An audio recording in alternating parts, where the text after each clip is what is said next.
Alright, so it's about 6 a.m. I've been up since 5:30 and got my water, about to go on a nice good bike ride. It's been hot the past few days, so I woke up a bit earlier so I can get the same amount of ride, hopefully longer. Um, so I'm really happy to be out here. I think I'm gonna think about what I want to talk about in the videos. I think in the next couple of clips, hopefully I'm gonna talk about Alston Sterling and the other gentleman who got killed by the cops, and where I just heard there was a police shootings.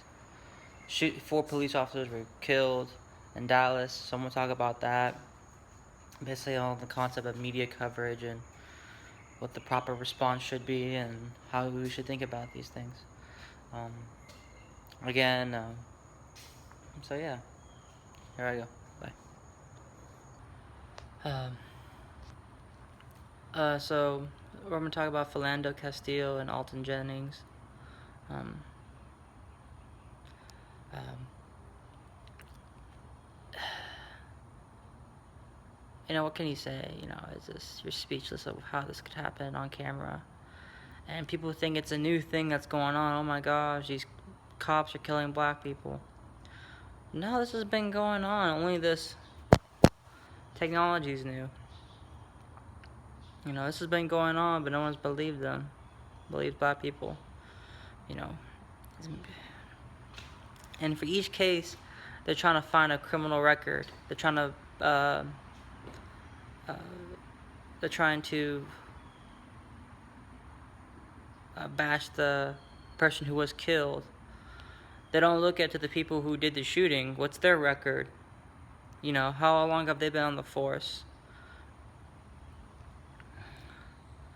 And we just find out that the cops who did the Baton Rouge shooting were legacies on the police force, who were on a elite police force, where police unit, where it took many years to get on, but since they were legacies, they were allowed in.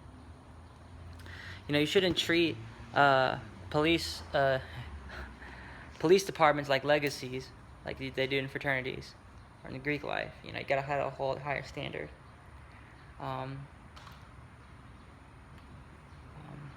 People say he had a gun. It shouldn't matter if he had a gun. If he did have a gun, it's open carry. Oh, he had a criminal record. He's not allowed to carry a gun. Where's the NRA on that? I thought, NRA is pro-gun. But I guess if it was a white guy, what can you do?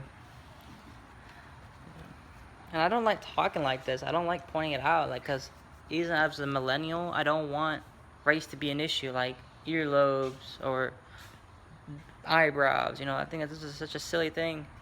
But just because you are ahead of the curve doesn't mean everyone else is. Imagine being a suffragette in the 17th century or abolitionist in the 14th century.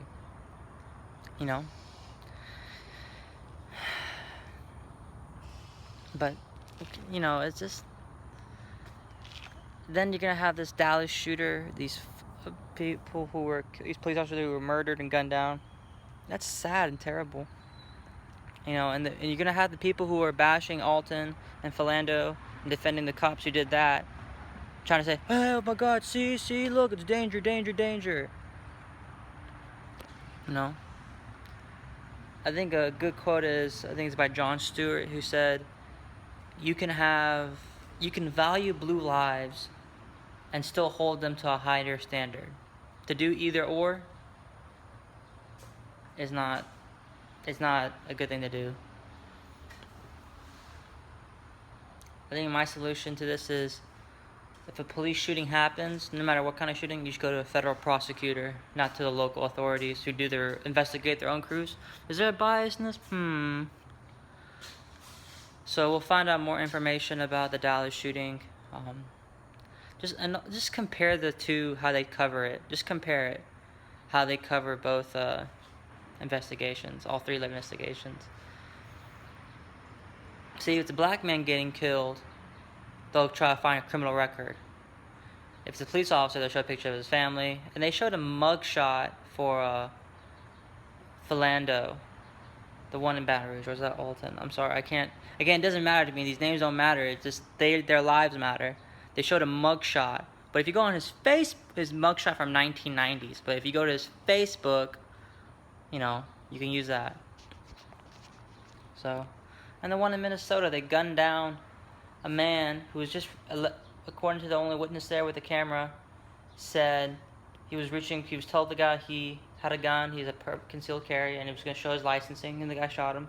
He shot him right in front of his girlfriend and her daughter. And they detained the wife and the daughter, and then detained them for 12 hours apiece.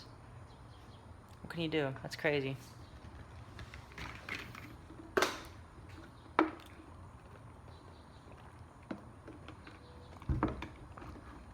So there's our 2-year justice system. Again, look at Brock Turner and look at the affluenza team. Rich people. You know, if it was a rich black kid, I don't know. I don't think that would fly. But if it's a rich white guy, for sure. You know, because the judge, who's the same class, like, oh my God, people who probably benefited from the separation of blacks and whites are gonna judge people who have that initial bias that's probably in their mind still. It's a thing, man. All right, man. I'll see you later.